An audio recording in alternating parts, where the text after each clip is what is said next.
Remember that Swedish refugee activist who stopped a migrant from being deported by preventing a plane from taking off? I'm right now at an airport, at an airplane, and there's a person getting deported to Afghanistan, and I'm not going to sit down until this person is off the plane. Remember how they applauded her?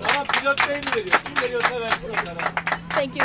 Remember how Twitter's blue checkmark brigade celebrated Ellen Ursin as a progressive hero? Powerful and moving. If only our leaders had as much moral courage as Ellen Ursin. In tears and goosebumps watching this brave woman demonstrate the power of courage and kindness and what happens when we take a stand for her. Ellen Ursin is a brave and courageous woman. Remember how they compared her to Mahatma Gandhi and Martin Luther King? Remember how they said she was the millennials' answer to Rosa Parks? Thank you. Guess who she prevented from being deported? Take a wild guess. A violent criminal who was sentenced to prison for viciously assaulting women and children. Someone who whips kids with electric cords. Someone who smashed his wife's head into the ground when she tried to intervene. Someone who threw a glass at his wife's head. The district court corroborated the testimony of the wife and children, documented their injuries and confirmed their story was accurate. So well done. You helped a wife beater and a child abuser. Fucking bravo! Thank you. And all you blue checkmark idiots applauded it. She literally came to the aid of a violent criminal who likes to attack women, and the feminist left celebrated her as an icon. Thank you.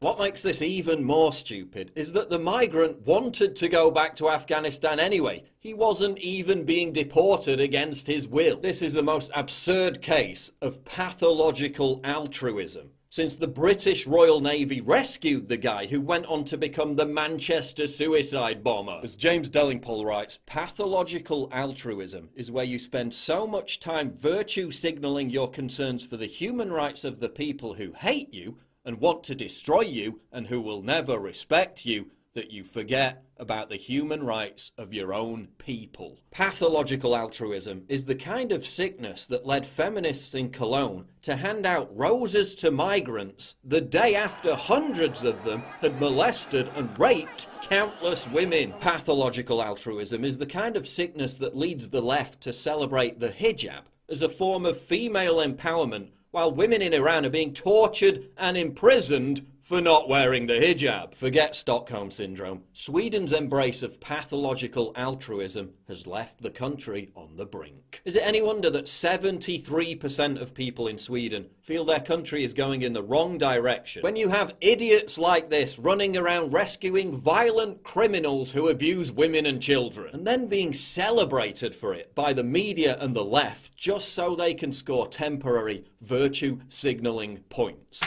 Pathological altruism.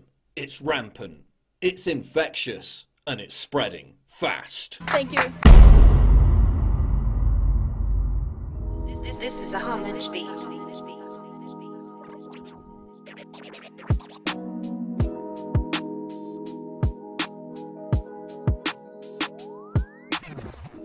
This is a Harmonic beat.